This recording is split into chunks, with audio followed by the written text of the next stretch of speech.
I'm going to try and talk quick because I may not have enough time for the battery to capture the episode over here. I'm Charlie Anteby. I'm in the Charlie in the Morning show. It's after midnight. It's Wednesday. I believe it's the 19th. So that'll make it Wednesday's episode. Topic. We got a topic. Maybe we got a topic. I don't know exactly what the topic is right now. The topic is going to be what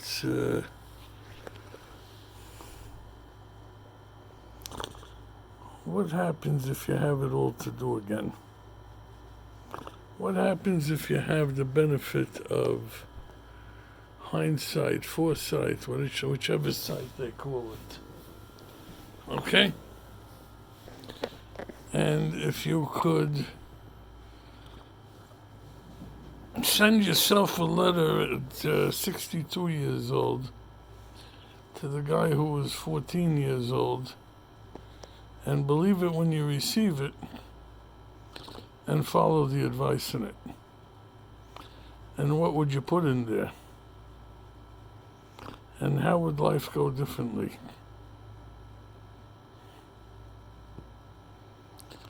These are interesting questions. Life is a journey. We go in unprepared. Perhaps we come out more knowledgeable than we went in. But how often do we get to use the knowledge in the correct amount of time to not to have to go through the journey? I don't think too often. Air conditioning is pretty loud over here. They say climate change is a hoax, but we're sure seeing some very hot weather, including in Europe, including in America. They said for 200 million Americans today, they suffered temperatures that were 90 degrees and hotter. They said for 40 million Americans, it was 100 degrees and hotter.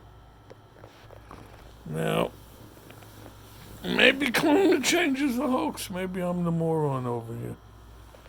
But if it were up to me, I'd be making moves very quickly to reduce our need for gasoline, oil, coal, and I'd be trying to move to nuclear energy, windmill energy, solar energy, because we got a problem. I sense it.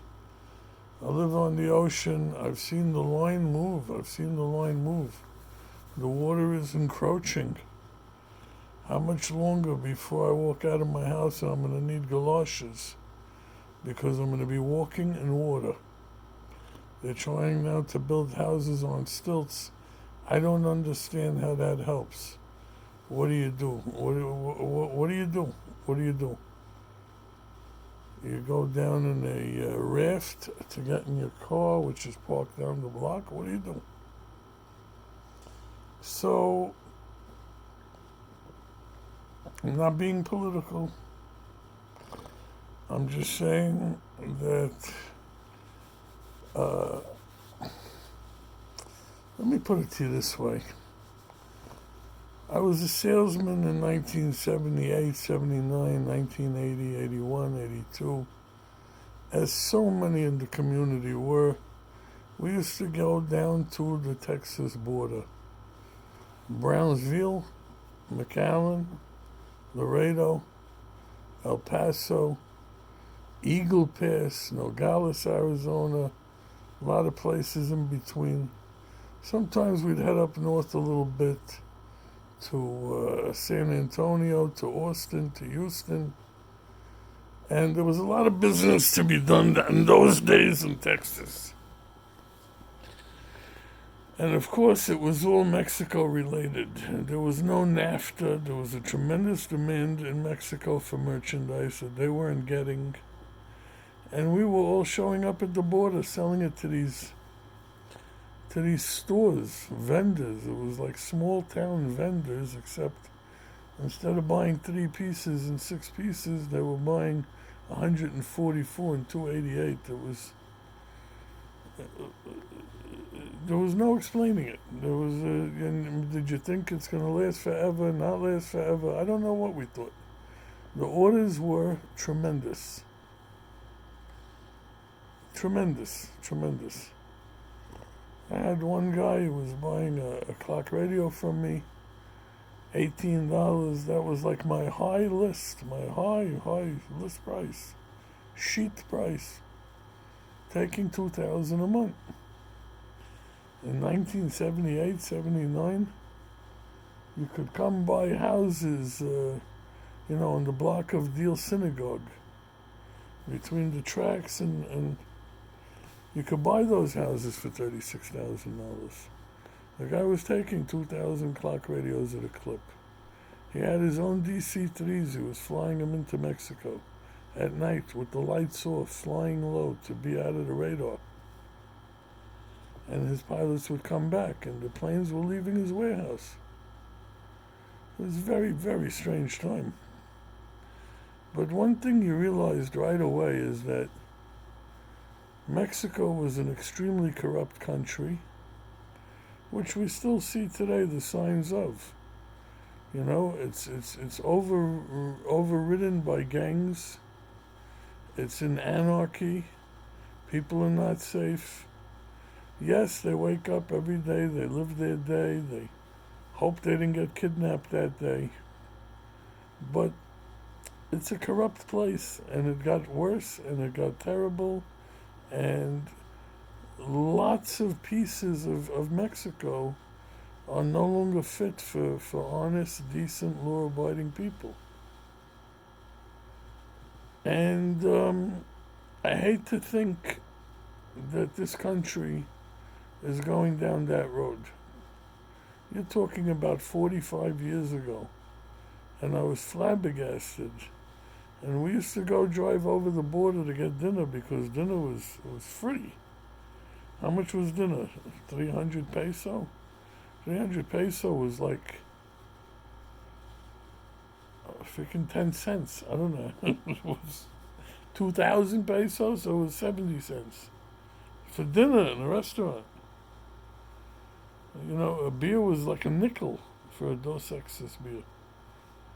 It was crazy. The people who were in poverty, they used to chase your car hoping you're going to throw nickels and dimes out the car window and make their day. And they were in rags. And that's the result of corruption. That's the result of the people not getting to benefit from the opportunities and resources of their country.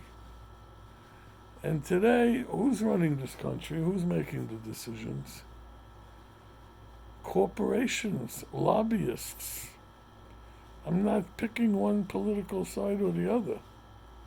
I'm just saying the fact that we're still manufacturing gasoline-powered cars,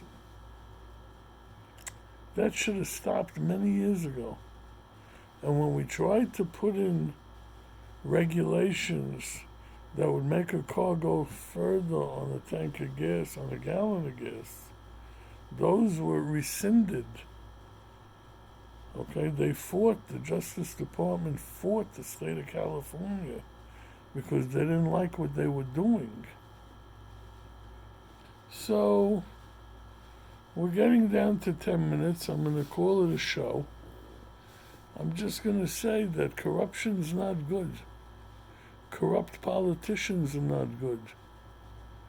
And the answer, they're all corrupt. You know what? If they're all so freaking corrupt, go run for office. Me, I'm old. I did my time. I'm done. But we ain't going to have a country here.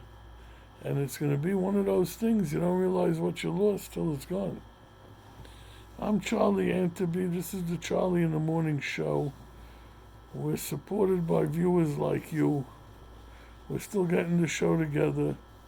I see some checks trickling in. It's very nice of everybody. Send me Charlie Anteby, P.O. Box 100, Deal, New Jersey 07723. If you're watching the show, do the right thing. Throw a few bucks in the mail. I write out a check for a couple of dollars. You know, it shows up on YouTube. Those stats are very skewed, by the way. So we're getting views. I know people are out there. I know I'm getting a couple of checks in the mail. And I asked for it because I could use it, because we're going to step up some technology and we're going to bring this thing to another level, and we're going to serve the community, and it'll help us to do so. Thank you very much.